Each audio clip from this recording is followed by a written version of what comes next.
Just briefly, and then I have a question. No, okay.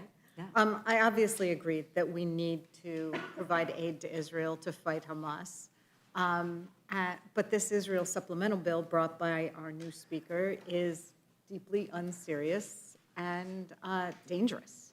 With this bill, House Republicans are playing politics with not just one, but several incredibly sensitive and serious geopolitical situations.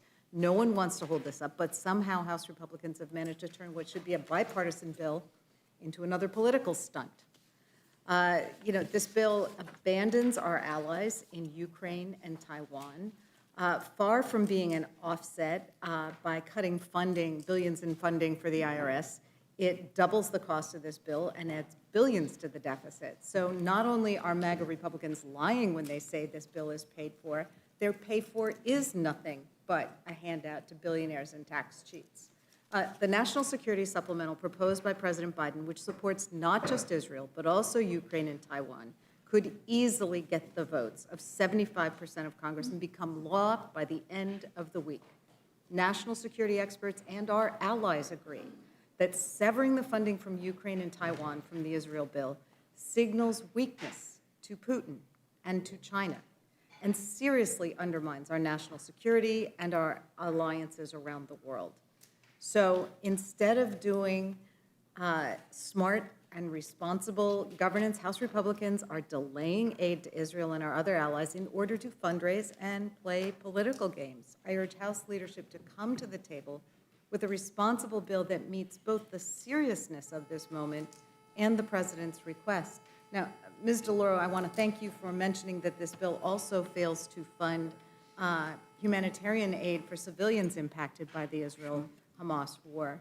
Can you speak to the unprecedented nature of tying an emergency national security supplemental to cuts elsewhere in the budget, and why this proposed cut isn't actually a cut?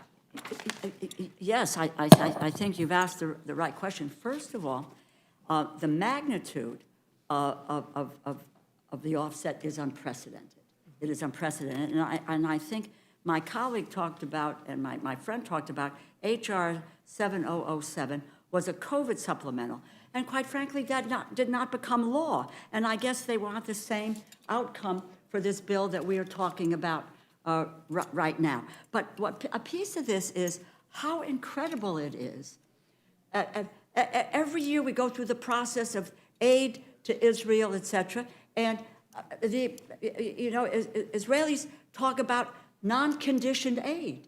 This is conditioning aid to Israel at a time of dire consequence, when so much is on the line for them, and to being able to, they need to defeat Hamas. But what we need to do as well in this process, as I said, we need to focus in as well on humanitarian assistance, not a shred of humanitarian assistance in this bill. So it is, you used the word unserious, I've used that same word. It is not, it is about political gamesmanship. That's what this bill is all about. And if I make one more point to you, is that the business with the IRS, and look at the IRS and terrorism.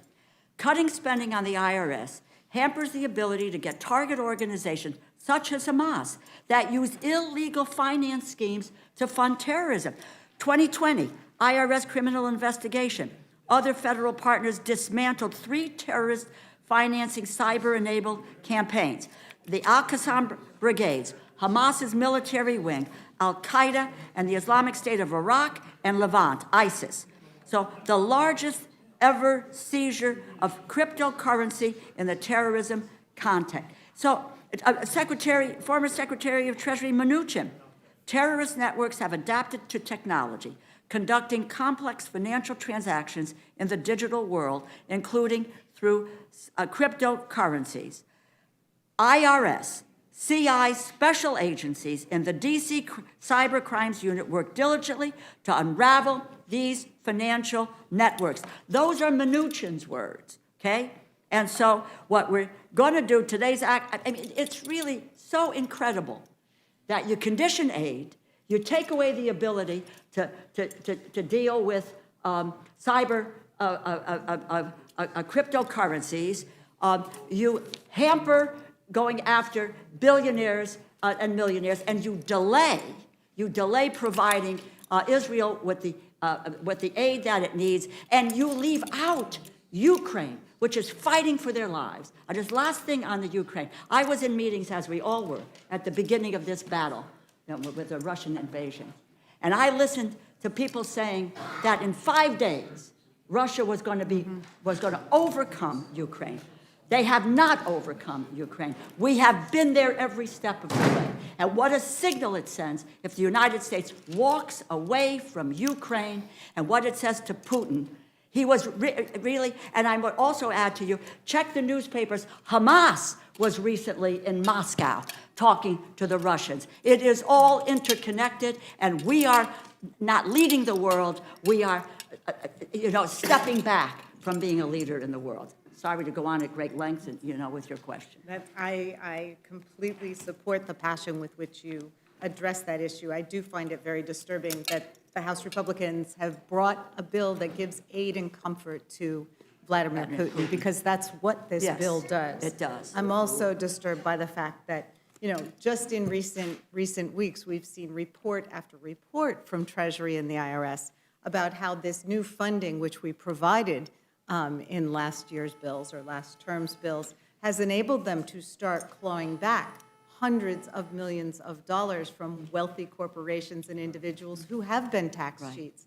And as you mentioned, has also enabled them to break up some of these cryptocurrency criminal rings. So for the House Republicans to come at this point in time and try to cut the knees out from what is already a successful effort, and which is paying for itself, and try to turn that upside down and turn it into a pay-for something completely unrelated when it doesn't pay for, is really reprehensible. And the last time an emergency supplemental was enacted that was fully offset was a 2010 Patent and Trademark Office bill that appropriated $129 million.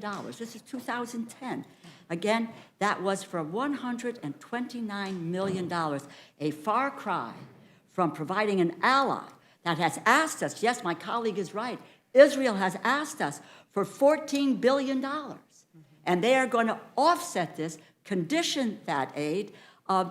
It's really outrageous that they would require assistance for Israel, one of our strongest allies, to be offset by cuts. Outrageous, unserious, and dangerous. I think all of that applies to this bill. So I thank you, and I yield back.